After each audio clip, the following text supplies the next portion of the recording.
Моей клиентке 14 лет, и сегодня мы делаем наращивание на гелевые типсы.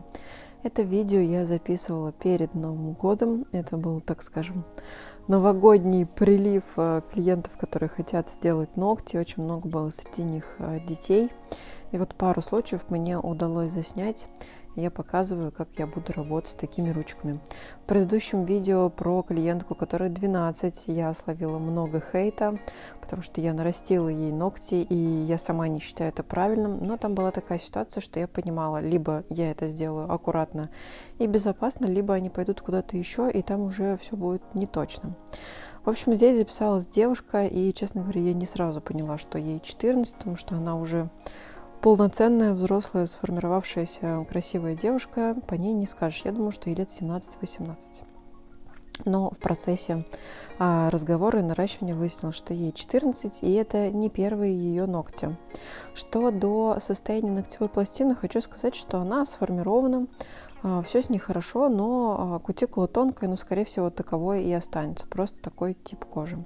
Мы выбрали наращивание на гелевые типсы. У меня гелевые типсы от Именьки, называются они Easy Nails, любя мы зовем их изики. И здесь все действительно просто, то есть на изи нужно подобрать гелевую типсу, которая точно встанет по форме, то есть встанет точки в роста, будет не меньше и не больше. Дальше саму гелевую типсу нужно подготовить. Для этого я использую вот такую смешную лохматую кисточку и бескислотный праймер. Кисточкой я растираю внутреннюю поверхность типсы для того, чтобы там была хорошая сцепка. Это один из способов, он далеко не единственный, но вот мне нравится делать именно так. Дальше все подготовленные ногти, у нас все почищено, поверхность приготовлена, я обезжириваю. Но кутикулу, как видите, я не срезала. Нанесла праймер и дальше наношу базу. База у меня также от торговой марки Именька, можно взять любую другую эластичную базу. Но оставить мы будем на подложку уже на готовую, ставим типсу на каучуковую базу. Она должна быть густенькая, но главное не стронг, потому что стронг база это все-таки больше гель, чем база, соответственно, сцепки у нее будет минимум. Дальше с помощью ножниц я убираю ненужные уголочки, чтобы много не пилить. Запрос у клиентки был на форму овал. Ну и ступенька ее я убираю с помощью маленькой фрезы, малышки. Это очень удобно, в труднодоступных местах она прекрасно сработает. После этого выполняем срез кутикулы, убираем всю кожу, которая нам мешает, чтобы было красиво. И дальше само покрытие. Мы выбрали молочную базу. Нам хотелось нежных ногтей. Я могла только поддержать, потому что считаю, что как раз-таки в 14 лет это прям вообще идеальный цвет, молочный или какой-то бежевый, то есть вроде бы есть ногти, а вроде они такие немножко нейтральные. Но в процессе наращивания я предложила ей сделать дополнительный дизайн.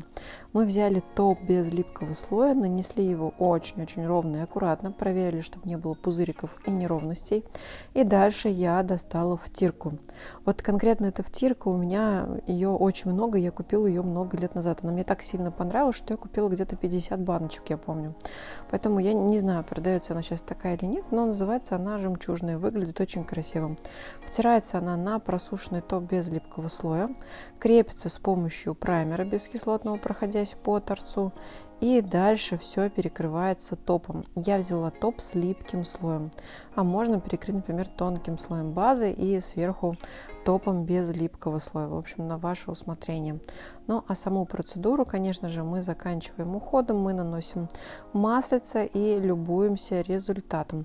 Вот такие ноготочки у нас получились. Пишите, пожалуйста, в комментариях, что вы об этом думаете, красиво или некрасиво, или, может быть, меня опять намыло за то, что я ногти сделала ребенку.